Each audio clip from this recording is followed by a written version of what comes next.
Friends, आप सभी का स्वागत है आपके अपने YouTube channel bright student portal में। आज के वीडियो में हम हिंदी व्याकरण का बहुत ही महत्वपूर्ण टॉपिक वर्ण और वर्णमाला लेकर आए हैं। इस वीडियो के अंतर्गत हम स्वर और व्यंजन, स्वर के भेद और व्यंजनों के भेद, इसके बारे में पूरी जानकारी प्राप्त करेंगे। तो ये सारी जानकारी आपके सभी एग्ज़ाम में जिसमें हिंदी से संबंधित प्रश्न पूछे जाते हैं उसके लिए बहुत ही महत्वपूर्ण है। तो ये वीडियो आपके लिए बहुत ही महत्वपूर्ण होने वाला है। तो इस वीडियो को आप पूरा देखिए और अगर आपको पसंद आए तो इसे लाइक, शेयर एंड कमेंट ज़रूर करिए। तो चलिए आज का वीडियो शुरू करते हैं। पहला जो प्रश्न उठता है वो है हिंदी वर्णमाला। वर्णमाला किसे कहते हैं? वर्णों को व्यवस्थित करने के समूह को वर्णमाला कहते हैं। जैसे हम हिंदी में का, खा, गा, घा ये सब लिखते हैं तो ये एक क्रम से लिखा जाता है और ये जो क्रम से लिखा गया है इसे क्या कहते हैं? वर्णमाला कहते हैं। हिंदी में उच्चारण के आधार पर 52 वर्ण होते हैं, यानी 52 अक्षर होते हैं। इनमें 11 स्वर और 41 व्यंजन होते हैं। इनमें 11 स्वर होते हैं और 41 व्यंजन होते हैं। तो ये जो एक क्रम से लिखा गया है इसे ही हिंदी वर्णमाला कहते हैं। हिंदी की लिपि देवनागरी लिपि है, यानी जिस प्रकार हम हिंदी को लिखते हैं उसके जो हम अक्षर बनाते हैं वो अक्षर जो बनते हैं वो जो लिपि है किसी भाषा को लिखने की तो वो लिपि कहलाती है। और हिंदी को लिखने की जो लिपि वो क्या है? देवनागरी लिपि है। इसका विकास संसार की प्राचीनतम लिपियों में से एक, यानी जो संसार की बहुत प्राचीन लिपि है ब्राह्मी लिपि, उससे देवनागरी लिपि का विकास हुआ है। तो हिंदी की लिपि कौन सी है? देवनागरी। आगे जो प्रश्न उठता है वो है वर्ण, यानी वर्ण किसे कहते हैं? तो हम ये देखते हैं कि वर्ण किसे कहते हैं? ध्वनियों का, यानी कि जो हम बोल रहे हैं, जैसे मैं बोल रही हूँ का, खा, जो भी मैं बोलूँ अगर हम उसी को लिख देते हैं तो ध्वनियों का लिखा गया रूप वर्ण कहलाता है। ठीक है, तो उसे हम वर्ण कहेंगे। जैसे मैंने का बोला तो वो तो ध्वनि है, लेकिन अगर मैंने उसको लिख दिया कहीं पर तो वो क्या कहलाएगा? वही वर्ण कहलाता है। हम भाषा बोलते समय वाक्यों का प्रयोग करते हैं। जैसे मैं भी आपसे बात कर रही हूँ या आपको कुछ सब बता रही हूँ तो मैं क्या वाक्यों का प्रयोग कर रही हूँ। फिर वाक्य किससे बनते हैं? शब्दों से बनते हैं। शब्द किससे बनते हैं? वर्ण से बनते हैं। यानी हम ये जो का, खा, गा है या जो स्वर है, व्यंजन है, हम इन्हीं का इस्तेमाल करके शब्द बनाते हैं। फिर शब्दों का इस्तेमाल करके, सार्थक इस्तेमाल करके हम वाक्य बनाते हैं। तो शब्दों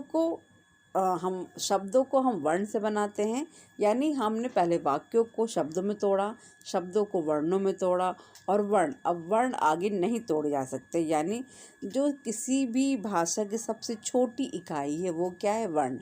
ठीक है, जैसे मैंने अभी बताया आपको का, खा, गा, घा, तो ये वर्ण हैं। इन्हीं को मिला के हम क्या बनाते हैं? जब सार्थक रूप में ये वर्णों का मेल होता है तब वो शब्द बनते हैं और जब शब्दों का सार्थक मेल होता है तब वो वाक्य बनता है। समझ में आ गया? तो वर्ण किसी भी भाषा की सबसे छोटी इकाई होती है, यानी लिखित रूप में जब हम उसको लिख देते हैं तभी वो वर्ण कहलाता है। यानी किसी भी ध्वनि को जब लिखा जाता है तब वो वर्ण कहलाता है।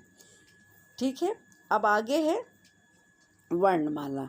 फिर से देख लेते हैं कि इसकी परिभाषा क्या होगी। अगर पूछा जाता है कि हिंदी वर्णमाला किसे कहते हैं तो हम कैसे बताएंगे?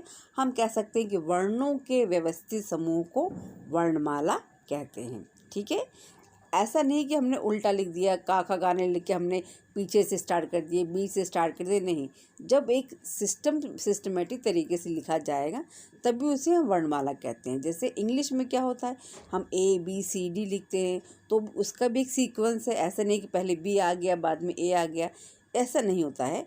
एक सिस्टम से ही हम उसको लिखेंगे तभी वो क्या कहलाता है? अल्फ़ाबेट कहलाता है। ठीक है, सेम वैसे ही हिंदी में भी जब हम अक्षरों को सही क्रम में लिखते हैं तब वो वर्णमाला कहलाता है। हिंदी में वर्ण 2 प्रकार के होते हैं, यानी जो हम हिंदी में पढ़ते हैं, जिनका हम यूज़ करते हैं वर्णों का, वो 2 प्रकार के होते हैं। एक है स्वर, ठीक है, जिसे हम इंग्लिश में वॉवेल्स बोलते हैं, और दूसरा है व्यंजन जिसे हम कॉन्सोनेंट बोलते हैं। अब वर्ण क्या होते हैं, स्वर क्या होते हैं, व्यंजन क्या होते हैं, हम ये आगे देखते हैं। जिन ध्वनियों के उच्चारण में, ठीक है। जिन ध्वनियों के उच्चारण में हवा मुख से बिना किसी रुकावट के निकलती है उन्हें स्वर कहते हैं। यानी जब हम बोल रहे हैं उसे, तो वो जो आवाज़ आ रही है बिना किसी रुकावट के निकल जा रही है। स्वर को बोलने के लिए किसी अन्य की सहायता नहीं ली जाती है। ठीक है। तो हिंदी में हमारे कितने स्वर हैं? 11 स्वर हैं, जो हम देख लेते हैं। जैसे छोटा आ, बड़ा आ, छोटी ई, बड़ी ई, छोटा ऊ, बड़ा ऊ, ऋषि, ए, आए, ओ, औ। ये सब आप लोग पहले से जानते होंगे। तो यहाँ पर ये आपको दिया गया है कि ये हिंदी के स्वर हैं, इन्हें ही हम हिंदी के स्वर कहते हैं। क्यों? क्योंकि इन्हीं के मेल से क्या बनते हैं, जो व्यंजन है वो पूर्ण होता है और फिर वो मिल के शब्द बनाता है। अगला टॉपिक जो है वो स्वरों के भेद। यानी हमने जो देखे हैं कि यहाँ पे जो स्वर हैं, ये 11 स्वर, इनके भी भेद हैं। तो इनके कौन कौन से भेद हैं देखते हैं। इनका भेद पहली बार तो कैसे हम इसके भेद को बता सकते हैं कि इसका भेद किस बेस पर है।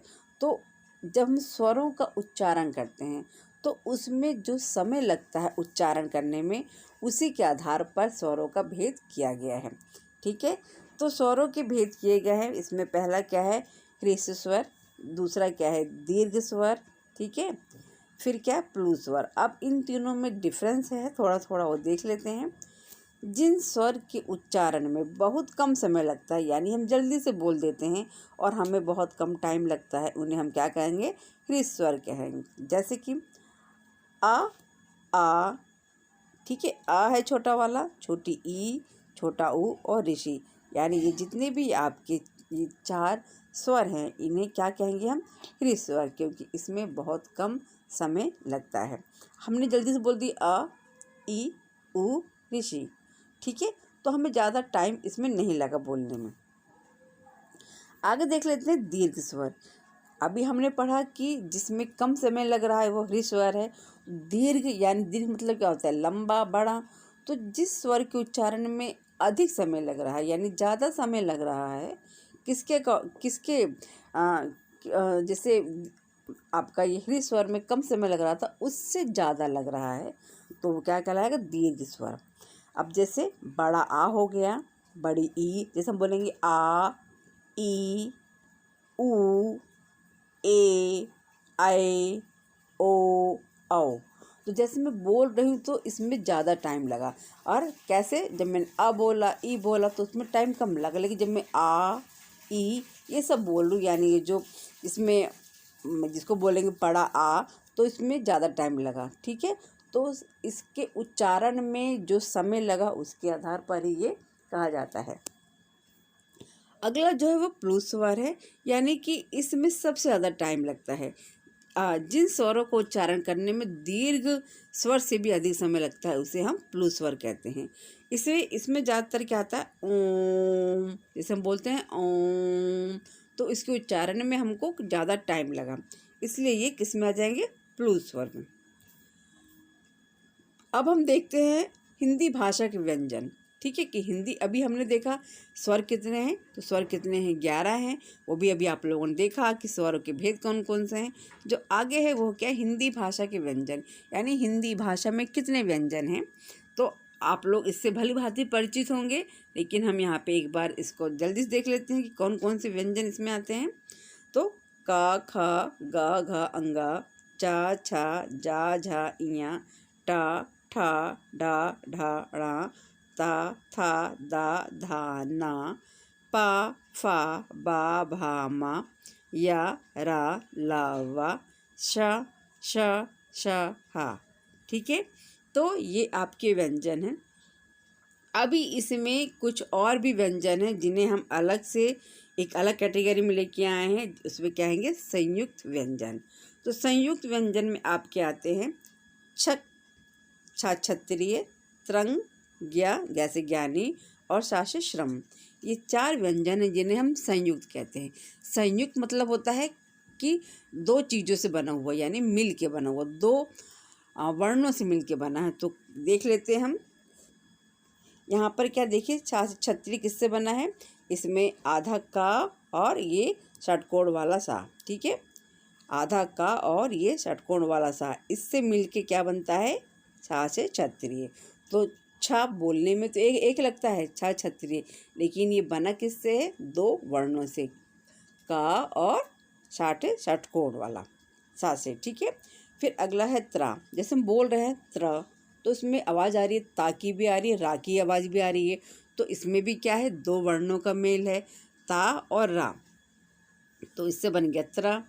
अगला है ज्ञा से ज्ञानी। देखिए ज्ञा, तो इसका जो मेल हुआ है वो किसका हुआ है, इसमें देखिए जा, आधा जा है और इया, ये जो इसके नीचे हलंत लगा हुआ है, इसका मतलब क्या होता है, ये जो हलंत लगा हुआ है जा के नीचे, इसका मतलब ही होता है कि ये क्या है, ये आपका ये हलंत है, तो इसका मतलब ये अक्षर जो है वो आधा है।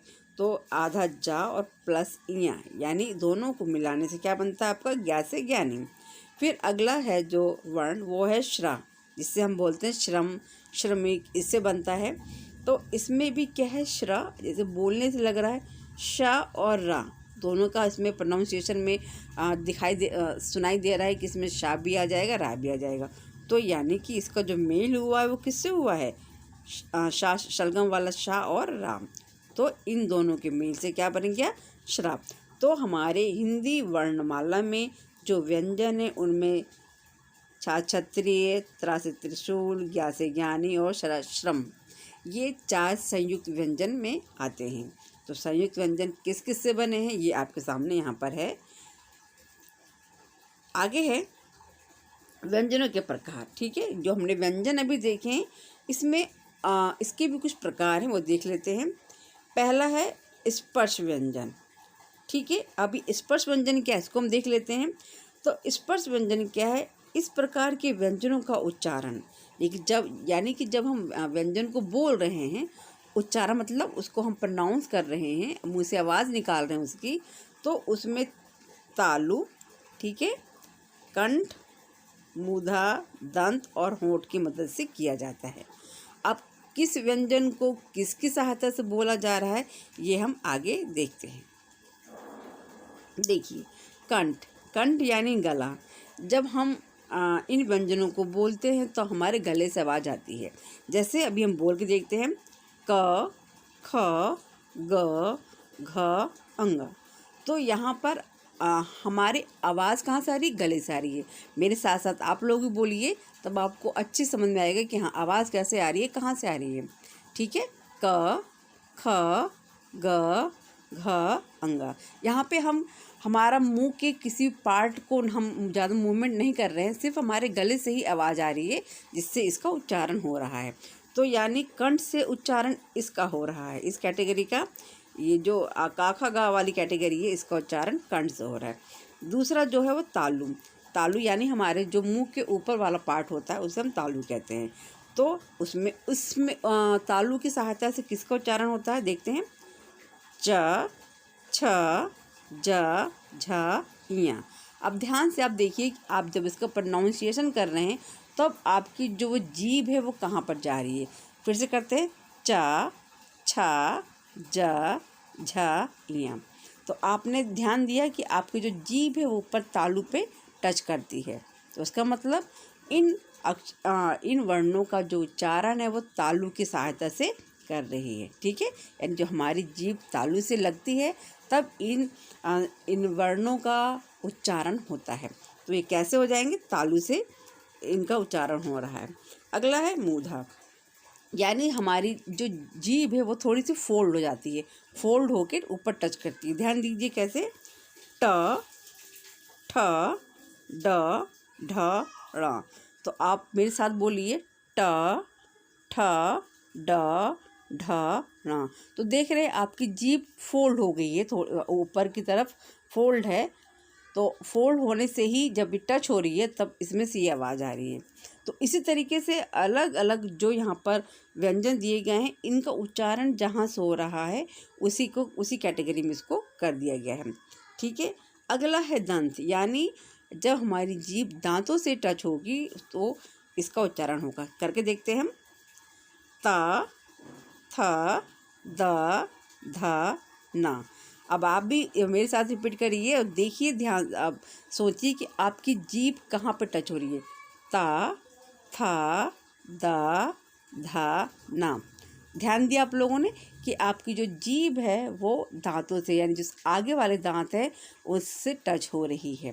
ठीक है, तो यानी इन अक्षरों का, इन वर्णों का उच्चारण दांतों की सहायता से हो रहा है, इसीलिए ये दंत की कैटेगरी में आए हैं।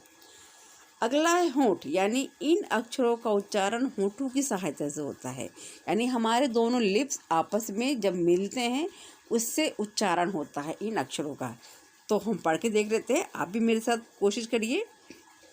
प, फ, ब, भ, म। देखिए हमने जितने भी यहाँ पर ये अक्षर बोले हैं सभी में दोनों होंठों का इस्तेमाल हुआ, दोनों होंठ आपस में मिले तभी जाके आवाज़ आई। ठीक है, तो यहाँ पर ये कैटेगरी दी गई है। इसकी कैटेगरी मतलब यही कि इन अक्षरों का उच्चारण में उसकी सहायता ली जा रही है जो यहाँ पे लिखा गया है। ठीक है, चलिए आगे है अंतस्थ व्यंजन, यानी कि इस प्रकार के व्यंजनों का उच्चारण जीभ, तालु और दांत की मदद से होता है। यानी इसमें जीभ भी आ गया, तालु भी है और दांत की मदद है। कैसे? य, र, ल, व। ठीक है, इसमें आप खुद बोल के देखिए तो आपको समझ में आ जाएगा कि हाँ कहीं पर जीभ, तालु, दांत तीनों लग रहे हैं। य, र, ल, व। अगला है ऊष्म व्यंजन। ऊष्म व्यंजन कौन कौन से हैं? शलगम वाला श, षटकोण वाला श, ठीक है, ये सरोता वाला श, ह, और यहाँ पर आपका है ला। ये आपके क्या है? ये ऊष्म व्यंजन है। अब है द्विगुण व्यंजन, यानी इसमें आ जाएगा आपका ये ड़ और ढ़। ठीक है, फिर है अनुस्वार, यानी जब हम बिंदी लगाते हैं अनुस्वारी, अनुनासिक, ये दोनों ऐसे जिन्हें हमें नाक से उच्चारण करना पड़ता है। जैसे हम बोल रहे हैं अंगूर, तो अंगूर, यहाँ पे क्या है? ये बिंदी लगी है तो उसको हम ये हो जाएगा अनुस्वार, और जब चंद बिंदी लगी होती है तो उसे हम कहते हैं अनुनासिक। जैसे हमने बोला चांद, ठीक है, अंगूर, तो यहाँ पे हल्का सा हमें नाक से उसका प्रोनाउंसिएशन करना पड़ रहा है। तो ये आपका अनुस्वार और अनुनासिक हो गया है। तो यहाँ पर इस वीडियो में हमने जो बताया है आपको, ये सारे व्यंजन और स्वर हैं। आप इनके स्वर के भेद भी हमने आपको बता दिए हैं, और व्यंजन हैं, व्यंजनों के भी भेद हैं, उसमें क्या क्या है इसकी जानकारी आपको इस वीडियो में दी गई है। अगर आपको ये वीडियो अच्छा लगा तो हमें कमेंट करके ज़रूर बताइए, और यदि आप इसमें और कुछ चाहते हैं, किसी प्रकार का और मॉडिफिकेशन चाहते हैं तो हमें अपने कमेंट करके ज़रूर से ज़रूर बताइए। धन्यवाद।